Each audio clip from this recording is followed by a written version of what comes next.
स्वागत है आप सभी का फ्यूचर एक्सप्रेस में और सीएनबी आवास और मोतीलाल ओसवाल स्टूडियोज में। मैं हूं वीरेंद्र कुमार और एक्सपायरी के दिन इंडस्ट्रीज क्या कर रहे हैं, सुबह क्या चर्चा हुई थी, सेकेंड हाफ के लिए आपकी अप्रोच क्या हो, सब पे करेंगे बातचीत। आज हमारे साथ इस कार्यक्रम में होंगे प्रशांत सावंत बातचीत करने के लिए, इंडस्ट्रीज पे, स्टॉक्स पे और ऑप्शंस पे अपना आइडिया व्यू शेयर करने के लिए। इंडस्ट्रीज स्क्रीन पे लिखा है निफ्टी बैंक आपकी स्क्रीन पे आएंगे। इट्स 22524, निफ्टी एट 1.5 अंक नीचे, निफ्टी बैंक 250 अंक ऊपर और निफ्टी आईटी 38,946 अभी भी डे लो की ट्रैजेक्टरी में ट्रेड कर रहा है। देखिए सुबह निफ्टी पे बात हमारी क्या हुई थी कि out of these two industries Nifty bank better placed है शॉर्ट के लिए, निफ्टी वर्सेस निफ्टी बैंक। मैंने एक आंकड़ा पेश किया था सुबह 27 जनवरी से लेकर अब तक की अगर आप प्राइस परफॉर्मेंस को देखें तो निफ्टी बैंक स्थिर है अभी भी उस पॉइंट से लगभग, जो कि 27 जनवरी का लो था, करीब 700-800 पॉइंट ऊपर है। और हम निफ्टी पर 27 जनवरी के लो से लगभग इस वक्त अभी भी 300 पॉइंट नीचे ट्रेड कर रहे हैं। तो क्लियरली अगर आप देखें जो निफ्टी आईटी का और रियल स्टेट एंसिलरीज का जो इम्पैक्ट है वो निफ्टी पर विजिबल है, ना कि निफ्टी बैंक पे। मॉर्निंग के लेवल्स दिखाइएगा स्क्रीन पे। देखिए मैंने एक बात क्लियर समझाई थी सुबह आपको कि 22, 600, 700, 800 ये 3 कॉल आइटम्स के पॉइंट हैं। बेटर होगा कि किसी भी रिट्रेसमेंट में नहीं, किसी पुल बैक में शॉर्ट कीजिएगा। And to go short best trajectory is closer to RS1 screen पे रखिएगा। और वो क्या था? वो था करीब 22,661, 22,741। जब भी कोई पुल बैक मिले इस जोन के आसपास आप जाएं, शॉर्ट करिए। और आप देखिए निफ्टी आज कहां से फिजल आउट हुआ, पहले कॉल आइटम्स के जोन से गया 22,600 पे सिंक हो गया। यार नाउ एट डे लो, दिन के सबसे निचले स्तरों पे। तो अगर आपने सुबह कॉम्बिनेशंस पे काम किया, मतलब बैंक निफ्टी को अवॉइड करके निफ्टी पे फोकस किया, कंसीडरिंग द फैक्ट कि निफ्टी आईटी एक बार फिर से आज परेशान है, 22,800 से लेकर 22,500 तक के सफर में निफ्टी आईटी का ही स्ट्रॉन्ग कंट्रीब्यूशन रहा है उस सेल ऑफ में। तो वो ट्रेड बखूबी अगर आप देखें चला भी। बट मैंने जो बेस दिया है ना, अभी भी हम बेस से बहुत ऊपर है। मेरा बेस था करीब 22,416 और मेरे को लग रहा है कि अभी भी बहुत स्ट्रॉन्ग चांसेस हैं कि आप इस बेस को विजिट करके आए।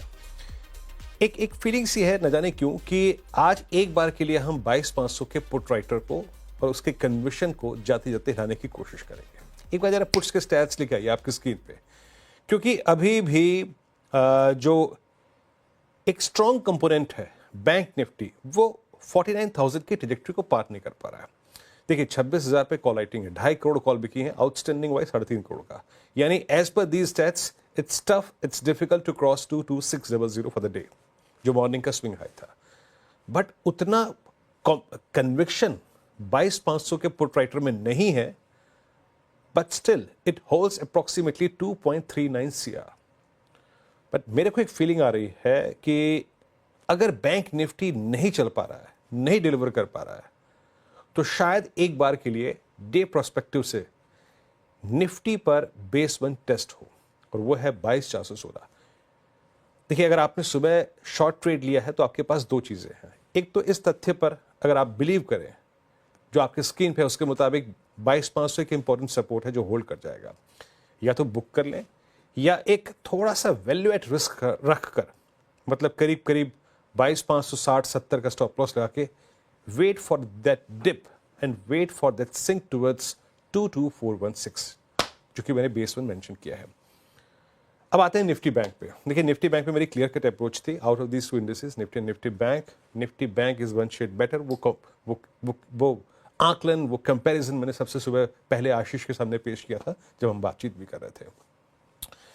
बट स्टिल याद रखिएगा, HDFC बैंक के मूव के बावजूद, इस बात के बावजूद कि निफ्टी बैंक में सम्मिलित स्टेट बैंक ऑफ इंडिया अपने 710 की लेवल को होल्ड कर लिया, अभी तक हमने वो जिसका कहते हैं हमने आतिशबाजी नहीं देखी। एंड मोर ओवर अगर आप देखें तो इस वक्त SBI सिंक होता हुआ। मेरी क्लियर कट अप्रोच थी कि जब हम 49,000 की ट्रैजेक्टरी में जाएं, एक शॉर्ट ट्रेड आप ले सकते हैं अगर आप एक बहुत एग्रेसिव ट्रेडर हैं, क्योंकि best trade for short still trouble lies in Nifty versus Nifty bank. हमारा रेजिस्टेंस बन था इट्स 48835 एंड 49088। इस रेंज में शॉर्ट करने का बेहतरीन मौका मिलेगा, बट हम जब भी शॉर्ट करेंगे तो टारगेट वन रखेंगे बेस वन। और बेस वन क्या था स्क्रीन पे, वो भी लेके आइए जरा, वो भी समझा देते हैं। It's 48334 and 132। अब जरा देखते हैं स्टैट्स मेरे फेवर में है कि नहीं है। 49,000 पे कॉल राइटिंग है, बावजूद इसके कि HDFC बैंक चला सुबह। आज उस कॉल राइटर ने इतना कन्विक्शन बटोर के रखा हुआ है कि वो अभी भी करीब करीब 67 लाख के आउटस्टैंडिंग वाई के साथ यहां पे खड़ा हुआ है। और नीचे पुट्स में अगर कहीं पे कन्विक्शन थोड़ा है तो वो है 48,500 पे एंड 48,700 पे। मींस मतलब कुल मिला के आप 48,500 48,350 का व्यू रख सकते हैं अगर आपने शॉर्ट ट्रेड लिया है तो। बट याद रखिएगा, एक चीज पर मैं अलर्ट कर देता हूं, निफ्टी बैंक को शॉर्ट करने की या फिर उसको उस पर शॉर्ट रहने की अप्रोच पे मत काम कीजिएगा अगर ये 49,088 मॉर्निंग का RS1 बाइसेक्ट कर जाए। ठीक है, ये है approach. And still in stats के बावजूद मैं कह रहा हूं कि out of these two industries better to short trade और better for short trade is Nifty. Prashant, good afternoon, कार्यक्रम में स्वागत है। प्रशांत, आपकी इंडस्ट्रीज पे अप्रोच, आपकी रीडिंग क्या कहती है? जी वीरू जी, वेरी गुड आफ्टरनून सभी दर्शकों को नमस्कार। तो इन केस ऑफ निफ्टी मेरी राय आपके साथ बिल्कुल ही सहमत है। और मैं भी एक्सपेक्ट कर रहा हूँ कि आज दोपहर में 22,500 का पुट राइटर चैलेंज हो सकता है। मैं एक्सपेक्ट कर रहा हूँ कि 22,400 410 के जोन विजिट हो सकता है। आज एक्सपायरी हो तो शायद ये थोड़ा डिले हो सकता है, बट ओवरऑल जो स्ट्रक्चर है वो वीक ही है और जो डिस्ट्रीब्यूशन है वो कंफर्म हो चुका है। तो यहाँ से हम कम से कम 22,350 22,400 इन जोन को टेस्ट कर ही लेंगे। ये जोन अगर होल्ड ना करे तो मुझे लग रहा है कि वहां से वीकनेस और बढ़ सकती है। तो इस जोन को होल्ड करने के लिए सबसे अहम भूमिका निभानी होगी। जैसे कि हम जानते हैं कि रिलायंस को बिल्कुल इसी तरह जैसे बैंक निफ्टी में HDFC बैंक एक लेवल पकड़ के खड़ा हुआ है। तो मेरी सलाह ये होगी कि निफ्टी में अभी अगर किसी के पास शॉर्ट्स हो तो, क्योंकि हम 22,500 एक राउंड नंबर के काफी काफी करीब है, तो आपका अभी सिस्टम में एक ट्रेलिंग स्टॉप लॉस नजदीक होना चाहिए, करीबन 22,560 22,565, यानी 30-40 पॉइंट से ज्यादा आप दूर मत रखिए। फ्रेश शॉट्स जिनको डिप्लॉय करने हो तो अगर हम देखें कि इस स्विंग में जो करीबन लो बना हुआ है वो ऑलमोस्ट 22,500 के इर्द गिर्द है, तो हम उससे एक 20-25 पॉइंट नीचे यानी 22,475 बिलो 22,475 स्पॉट एक आप फ्रेश शॉट डिप्लॉय कर सकते हो छोटी रिस्क पे। स्टॉप लॉस आप सिर्फ रखिए करीबन 22,540 22,550 यानी 60-70 पॉइंट के रिस्क पे। ये लेवल अगर ब्रेक हो जाए और सस्टेन करे तो हमें स्ट्रेट 22,400 22,350 ये जोन्स मिल सकते हैं। तो मैं कंडीशनली 22,475 के नीचे एक शॉर्ट ट्रेड इनिशिएट करना चाहूंगा। इसी के साथ मैं अगर बैंक निफ्टी को देखूं तो यहाँ हमने एक अहम सपोर्ट पे होल्ड किया हुआ था जो बिल्कुल स्विंग लो है, करीबन 48,280 48,250 का जो जोन था। तो मुझे लग रहा है ये पुल बैक जो है वो करीबन 48,950 49,000 जिसके ऑलमोस्ट हम जो डे हाई बन चुका है उसी के आसपास जा सकता है। तो यहाँ पे सलाह ये होगी कि अभी बैंक निफ्टी मेरे हिसाब से नो ट्रेड जोन में, यहाँ मैं शॉर्ट डिप्लॉय नहीं करूंगा बट लॉन्ग डेफिनेटली अवॉइड करूंगा। यहाँ पे एक अहम लेवल जो होगा वो जो स्विंग लो बना हुआ था यहाँ से काफी दूर है, 600 पॉइंट दूर, 48,200, ये ब्रेक होने पे ही हम फ्रेश ट्रेड के बारे में सोच सकते हैं। ओके, ये हो गया आपका निफ्टी बैंक पे व्यू। अब आते हैं प्रशांत आपकी टॉप कॉल्स पे। अदर देन निफ्टी बैंक आपके स्टॉक फ्यूचर्स पे क्या व्यू है? 3 आपकी कॉल्स आज की। तो वीरू जी, मेरा फर्स्ट पिक FMCG से होगा, हिंदुस्तान यूनिलीवर। यहाँ अगर हम देखें एक अहम सपोर्ट जो था वो ब्रेक होने के बाद रिटेस्ट हुआ है, तो मुझे लग रहा है यहाँ बिकवाली हावी हो सकती है और हम ऑलमोस्ट 2250 2250 के जोन पे ट्रेड कर रहे हैं। 2281 2281 स्पॉट स्टॉप लॉस रख के शॉर्ट करने की सलाह होगी फॉर टारगेट्स अराउंड 2160 2150 2150। नेक्स्ट मुझे लग रहा है कि नवीन फ्लोर अगर हम देखें यहाँ एक ब्रेक डाउन कंफर्म हो रहा है, तो मैं इस वीकनेस को एक वापस से शॉर्ट रेकमेंड करना चाहूंगा। करीबन 3,650 के आसपास स्पॉट ट्रेड कर रहा है। सो 3,700 के जस्ट ऊपर 3,705 3,705 स्टॉप लॉस रख के शॉर्ट करने की सलाह होगी। टारगेट होगा 3,525 लेके 3,500 3,500 3,525। और जो मैंने परसों के शो में एक शॉर्ट ट्रेड रेकमेंड किया था PI इंडस्ट्रीज, वो ऑलमोस्ट कंट्रोल में है। मैं उसी में एक नेक्स्ट शॉर्ट रेकमेंड करना चाहूंगा और तो पीआई इंडस्ट्रीज को शॉर्ट करेंगे। करंट प्राइस 3020 के आसपास है, यहाँ स्टॉप लॉस रखेंगे 3065 के ऊपर, अबाउट 3065। टारगेट यहाँ से होगा 2925 से लेके 2900, 2900, 2925। सो तीनों ही ट्रेड्स मेरे शॉर्ट साइड पे होंगे। नहीं, पर एक क्या बात याद रखिएगा, नवीन को आप स्टिल अपने ट्रेड में इंक्लूड करना चाहेंगे क्योंकि कल से डेरिवेटिव्स का पार्ट नहीं होगा प्रशांत। तो सॉरी वीरू जी, मैं इससे अवेयर नहीं था, तो मैं इस स्टॉक को चेंज करना चाहूंगा और इसकी जगह जो स्टॉक में लेना चाहूंगा वो होगा एसबीआई। एसबीआई में अगर हम देखें तो ऑलमोस्ट 720 का एक जो अहम लेवल था वो ब्रेक हो चुका है और हम 707 पे ट्रेड कर रहे हैं, 707।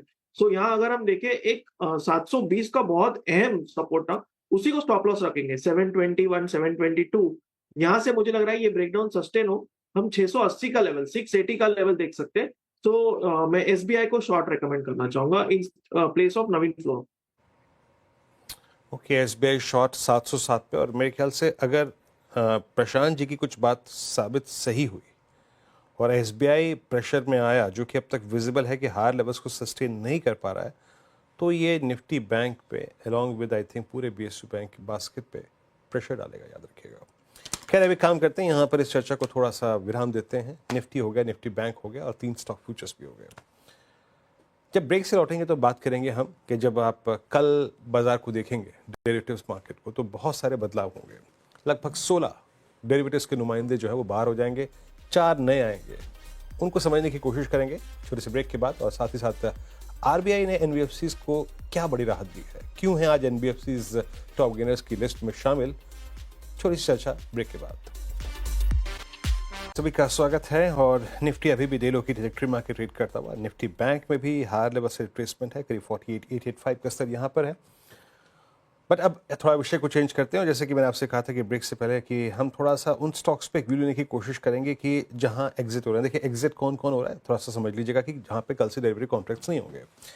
इसमें है एबॉट इंडिया, अतुल, बाटा, कैनफिन होम्स और कोरोमंडल, सीयूबी और जीएनएफसी, गुजरात गैस।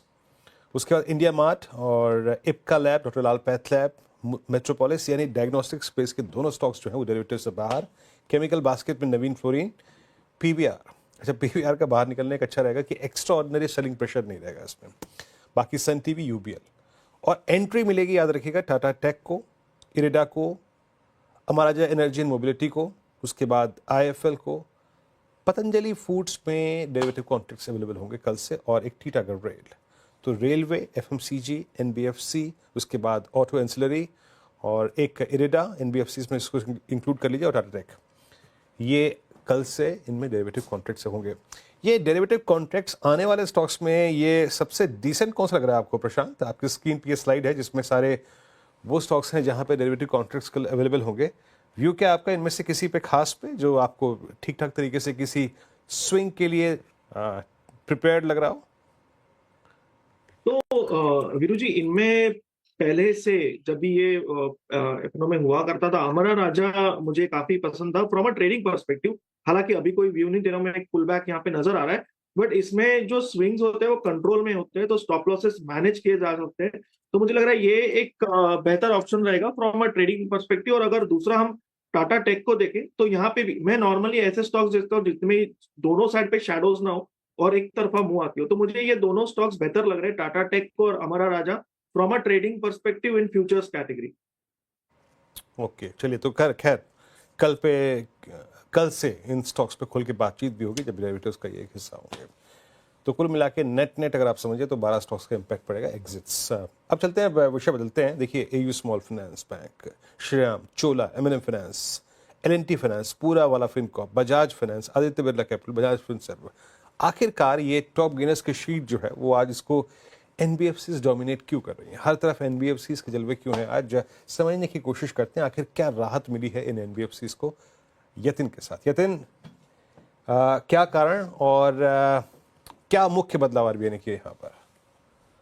देखिए, कुछ साल पहले आरबीआई ने रिस्क वेटेज जो है एनबीएफसी के लेंडिंग को, खास करके जो एमएफआई और छोटे लोन्स थे उस पे रिस्क वेट 100% से बढ़ा के 125% कर दिया था। इसका मतलब ये था कि बैंक्स और फाइनेंशियल इंस्टीट्यूशंस को जो पहले लोन मिलने वाले थे, रिस्क वेट बढ़ने की वजह से अब वो लोन की मात्रा कम हो गई थी। लेकिन आरबीआई ने नोटिफिकेशन के जरिए अब फिर से रिस्क वेट घटा के 100% कर दिया, जो एक 25% का डाउनवर्ड रिवीजन है। ऑब्वियसली इससे एनबीएफसीज के मार्जिन्स में सुधार होगा, लिक्विडिटी बेहतर रहेगी। और अगर हम बैंक्स की बात करें तो कहीं ना कहीं जो माइक्रो फाइनेंस के एक्सपोजर्स वाली बैंक हैं, खास करके बंधन bank, IndusInd bank, L&T finance जैसे एनबीएफसीज, इनको फायदा होता हुआ नजर पड़ेगा। इनफैक्ट नोमुरा को लगता है कि ये जो क्रेडिट फ्लो है ये बैंक्स में बेहतर होगा टुवर्ड्स एनबीएफसीज, और हायर एमएफआई एक्सपोजर्स और जो बैंक्स हैं रिसेंटली जैसे कि बंधन, एयू, इंडसइंड बैंक, जहां एसेट क्वालिटी के थोड़े दिक्कतें थी, इनको फायदा पहुंचता हुआ नजर पड़ेगा। और एंटायर एनबीएफसी पैक आपको आरबीआई के इस डील के बाद ऊपर जाते हुए नजर पड़ रहे हैं। शुक्रिया यतिन, इस पूरी जानकारी के लिए, चर्चा के लिए। तो आरबीआई ने जो एनबीएफसीज को राहत दी उसके बाद स्ट्रॉन्ग इम्पैक्ट, और आज के टॉप गेनर्स में चोला फाइनेंस, श्रीराम फाइनेंस, एम&एम फाइनेंस शामिल है। यतिन शुक्रिया आपका। और निफ्टी अभी भी डेलो की ट्रैजेक्टरी में है और वो करीब 22,500 को लेकर अभी भी पशुपेश दुविधा है। खैर, एक छोटा सा ब्रेक लेके हाजिर होते हैं, उसके बाद बात करेंगे आज के ऑप्शन ट्रेड के बारे में। आज का ऑप्शन ट्रेड देते हैं। प्रशांत, क्या पिक कर रहे हैं आप आज ऑप्शंस में? तो वीरू जी, अगर हम IRCTC को देखें तो यहाँ एक ब्रेकडाउन नजर आ रहा है और मुझे लग रहा है कि ये और ज्यादा वीकनेस यहाँ आ सकती है। तो इसकी जो मार्च महीने की 690 की पुट ऑप्शन है, करीबन 18 के आसपास ट्रेड कर रही है। मुझे लग रहा है ये 16 के आसपास एक अच्छा बाय होगा। थोड़ा सा कंसोलिडेशन में 16 के आसपास मिल जाएगी। स्टॉप लॉस रखेंगे 9.5, यानी buy near 16, stop loss 9.5। Target होगा 27 टारगेट 1 और 34 टारगेट 2, 2734। IRCTC की 690 के पुट ऑप्शन 1840 पे ट्रेड करते हुए। खैर, चलिए इस ट्रेड को एक बार फिर से आकलन करेंगे इसका आज 2 बजे कमाई का अड्डा में। प्रशांत, बहुत बहुत शुक्रिया इस कार्यक्रम में शामिल होने के लिए, सभी स्टॉक एनालिसिस पे आने के लिए। फिलहाल इस कार्यक्रम में इतना ही। मुलाकात होगी आपसे आज 2 बजे कमाई का अड्डा में। तब तक के लिए नमस्कार।